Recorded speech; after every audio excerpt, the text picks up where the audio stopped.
Hello. Today, you will hear a story about a man's revenge. My parents were the most ordinary. My father disappeared in the office for days. My mother was a cook. Parallel interests and work were not interesting to me. But here is a very interesting thing my uncle was doing. He was a potter. From clay and plaster, he could make incredibly beautiful things. I was fascinated by his work. I liked to come to his workshop after school or on weekends. Instead of various school circles, I came to my uncle to learn this skill. Of course, at first, I didn't really succeed. But I tried and worked on my skills. My uncle patiently taught me, and after a while I began to succeed. This is how I chose my life path. I had a small pottery shop. I learned how to create beautiful dishes and paint them beautifully.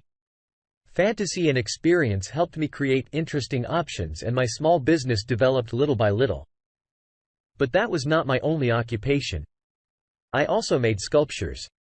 I didn't expect to be a great sculptor. I just did it for fun. What I was lucky with was that I immediately knew who I wanted to be and what I needed to do to get there. But with my personal life, I was not so lucky. I had friends, but I didn't see them often. Friends love noisy parties. I like quieter ways to relax more. Take a walk in nature. Admire the beautiful scenery, inhaling clean air with full breaths. My solitary lifestyle included very few opportunities to find a girlfriend. But I really wanted to meet the love of my life, but it didn't work out. But my loneliness was not destined to last forever.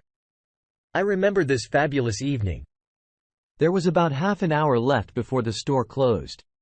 It was pouring rain outside. A wet girl ran into my store. "Hello. I'm sorry it's so late. Are you closed yet?" the girl asked with a breath. "No. We are still working heavy rain outside." I asked with a smile. "It's just a nightmare.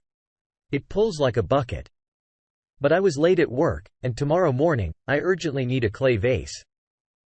I heard that you have the best in the city, so I ran through the rain to catch it. Hope you can offer something?" "Well, of course. Here, please evaluate my modest work. Maybe you will like something." "Wait. So you're not just a salesman. You do all these wonderful things yourself?" "Yes. That is right. It's just wonderful. I am a lover of handicrafts. Do you know what talent you have?" "Do not confuse me," I answered with a smile. "No. I'm serious. I see how carefully and diligently everything is done. Please wrap this vase for me. I am very pleased." "Thank you. Great choice. I love this vase too. Judging by your shortness of breath and wet clothes, did you get here on foot?" "Yes. I was not far from here. Then I still thought about taking a walk, but then it started to rain, so I ran to you. I see I'm closing now. If you want, I can give you a ride home." "That would be wonderful." With a playful look, the girl answered. That's how I met Kayla, the love of my life. We got to talking on the way to her house and decided to continue our conversation. And it's been 17 years since we got married. Kayla worked in the field of organizing events. All the events organized by her were admired by everyone who participated in them. We were both professionals in our field. Only now I did not strive for popularity. Everything suited me and at the level at which everything was. But Kayla constantly rushed forward. She didn't stop at anything. It scared me a little, but still I admired her determination. Kayla tried to maintain an impeccable reputation in her organizational activities. It was her pride. She valued her reputation very much. That is why important people approached her with the most important events in our city. "Honey, have you heard that Henry Addison is coming to our city?" Kayla asked me. "Yes. My love, is this some new sponsor of our city? Would like to invest in the development of our museum." I answered. "That's right, and not only that. This man wants to transform our town." I wouldn't be surprised if he becomes the new mayor. Kayla said with admiration. Why are you even talking about him? Damon, he offered me a job. Can you imagine? This will be the biggest event ever. He is counting on my help. A lot depends on this event. Thanks to my work, his electorate will increase many times. It's great. Kayla, I'm very happy for you. The day after tomorrow, we have an appointment with him. He invited us to dinner. So don't plan. Understood you, my love, well. And so Kayla and I went to a popular restaurant. A table was booked for us in the VIP room. Hello, my dear friends. Henry exclaimed, pulling his Hollywood smile up to his ears. Hello, Henry. Nice to meet you. Heard a lot of good things about you. I said.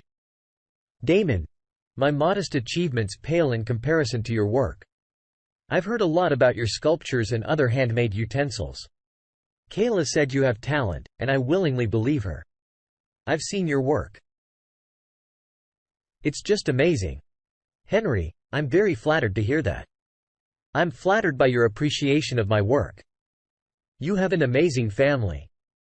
Kayla's achievements in her organizational work are beyond praise. Guys, you are the best of the best, and this holiday table is just for you. Henry, well, you praised us. It's just embarrassing. Kayla replied with a smile. We sat down at the table, but our further communication no longer aroused such delight in me. Henry focused more and more on Kyle. And Kayla forgot more and more that I, too, was at the same table with them. Kayla, what is such a beautiful and talented girl doing in this small town? I could put you to much better use in a big city. With my help, you would have reached incredible heights. Henry said with a piercing look. Henry, stop it. I feel awkward. Kayla replied with artificial shyness. No. No, sunshine. I am telling the truth. A gem like you should be in the best setting. Henry said with a playful grin. So, Henry, I would love to sit and watch you glue my wife, but we have to go. I quipped, not having endured it all. Damon, what are you talking about? Henry, never mind. Damon didn't make a good joke. Really, Damon? Kayla furrowed her eyebrows and looked at me with an angry look. Yes. Henry, I never knew how to joke, but still we really have to go. Well, okay. But your wife really is just a dream. Take care of her, said Henry, after which I could hardly restrain myself from spitting in his face. We left the restaurant. Damon, what the hell was that? Kayla asked indignantly. It was I who wanted to ask you why the hell you behaved like a whore and were led to all his sweet speeches. How dare you? It's time for you to heal. This man can change our future. If I smiled at him a couple of times, it doesn't mean anything. And here you staged a scene of jealousy. Yes. If we hadn't left there now, you would have undressed in front of him with your politeness. Do not talk nonsense. Everyone, let's not talk anymore. I don't want to talk. This evening brought me and Kayla to a serious quarrel. Henry was clearly not what he pretended to be. It was a slippery bastard. After a while, we faced off with Kayla. She convinced me that she loved me very much and that she would never change me for anyone. A grand event dedicated to Henry was about to take place. He was going to flaunt his services to the city in order to persuade people in the future to vote for him in elections. Kayla asked me to make a sculpture of Henry. I didn't really like this offer, but I was ready to do everything to make Kayla happy. For her, this event was very important. My workshop was close to home. I told Kayla that I would stay late in the workshop today. But my creative impulse did not last long. I felt very tired and decided to go home early. When I got to our house, I saw Kayla getting into a car I didn't recognize. I became alarmed and called Kayla, but she did not answer. I quickly got into my car and followed Kayla. We drove up to a mansion. I noticed that Kayla got out of the car with Henry, and they went inside the house. I couldn't get in there. I couldn't even get close. There were guards everywhere. I began to panic and tap my fingers nervously on the steering wheel of the car. I needed to get inside in any way, but how to do it? Suddenly, I noticed that there were several people near the house who were fiddling with video cameras, probably setting up equipment. I approached the car in which the video surveillance specialists arrived. The van was open, and I pulled off a cap and jacket with their company label and put it on. The guard didn't ask me any questions. I told the guards that they needed to check the settings of the cameras from the main console. There was a security guard sitting in a small room. I told him that the head of security required his participation in installing cameras outside the house, and asked him to go outside as soon as possible. The guard hurried out of the room, and I hurriedly began to switch the video from the cameras inside the house and stumbled upon the room where Kayla and Henry were. "Well, Kayla, are we going according to plan?" "Of course, Henry, preparations for the event are in full swing." "Great. Your husband still doesn't suspect us?" "No. Of course not. This moron believes everything I say. Just like your future voters, when you tell them about a brighter future." "Yes. People are very stupid now. You can hang noodles on your ears, make a couple of gifts, and they are ready for anything. It amuses me. Do you have enough money for the election campaign?" "Of course, Kayla. I will still pull up a few exhibits from your museum, replenish my collection. If need be, I'll resell some so I've got it all. We will replace it with fakes. Number one will notice. I have already done this many times. I have excellent specialists in this field. You cannot distinguish it from the original. If only you knew what amazing things are in the basement of this mansion, Henry, you intrigued me." "Will you show?" "Of course, I'll show you, Bunny. But now I'll show you something else," said Henry. Began to undress, beckoning with his hand to Kayla so that she began to appease him. Kayla took off her clothes without too much embarrassment and began to please this freak. Then they began to fuck right in front of my eyes. This infuriated me. I was in shock, feelings in a chaotic cocktail seething inside me. I did not have time to fully comprehend everything, but I just saw and heard. But I was running out of time. I took all my emotions into a fist. I saw memory cards in the drawer. I took one and downloaded this disgusting video on it. Then I hurried out into the street, throwing out my cap and jacket as I went. The embittered guard was already coming back, but I managed to slip through. When I got back to my car, tears came out of my eyes. Emotions flooded with such force that I did not know what to do with myself. I was deafened by this stunning incident, this nasty betrayal, this like Kayla told me every day. I wanted to kill them. But after a while, my despair grew into a plan for revenge, which streamlined all my thoughts. I had to punish these scoundrels. I did my best not to lash out at Kayla when she was back at home with me, and I still waited for the right moment. And then came the day of the public event with Henry, where there were a lot of people. I just finished the sculpture Kayla requested. I had an amazing surprise for this couple. My sculpture was set up on a large pedestal in the middle of a huge hall. The sculpture was carefully covered with a special box, which was to be solemnly lifted with a winch. A huge screen was installed under the ceiling on which the presentation was to be played. And so Henry went out to the people and began to talk about future opportunities when he comes to power. At that moment, I stood behind and smiled, waiting for the climax. I was invited to present the sculpture. I went up on stage to Henry without any hesitation.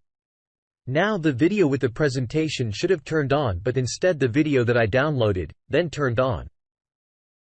Everyone heard and saw this bastard's dirty talk and saw my wife fucking this bastard. "What is this?" Kayla screamed. "That's the truth that everyone should know. You lying bitch," I said in order to raise the box. The box was picked up by my friends, and everyone gasped at the sculpture.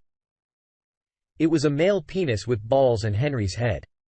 I think I've outdone myself, I said with a satisfied smile. What the hell is this? What's going on? Damon, you son of a bitch! Henry shouted in rage. Shut your stinking mouth, you bastard! While your true face is being revealed here, operatives are already operating in your basement. Your scam is over. I shouted and smacked this bastard in the teeth with all my strength. He fell off the stage. A new lying bitch don't come home anymore. You can fuck further, even with an oligarch, even with a bum, you fucking careerist. I said everything. Good evening, everyone, I said and threw the microphone going down from the stage. It was a very high-profile case. I had a good acquaintance with the police who had excellent connections. The business quickly developed and Henry had a vacation. Many stolen artifacts were found, so that instead of the mayor's chair, Henry now shown only a prison bed for many years. My lying wife's career was over. She left town in disgrace. I divorced her without any problems. The court took my side. Because of the staged performance, I was also not held accountable. I was even given an award of an honorary resident of our city for my help in this high-profile case. So my life continued in new colors. My popularity has allowed me to become much more successful than ever. Successful revenge allowed me to throw all the unnecessary burden of the past out of life. Dear listeners, your support is very important to us. If you like our story, please like, comment and subscribe. It's very motivating for us.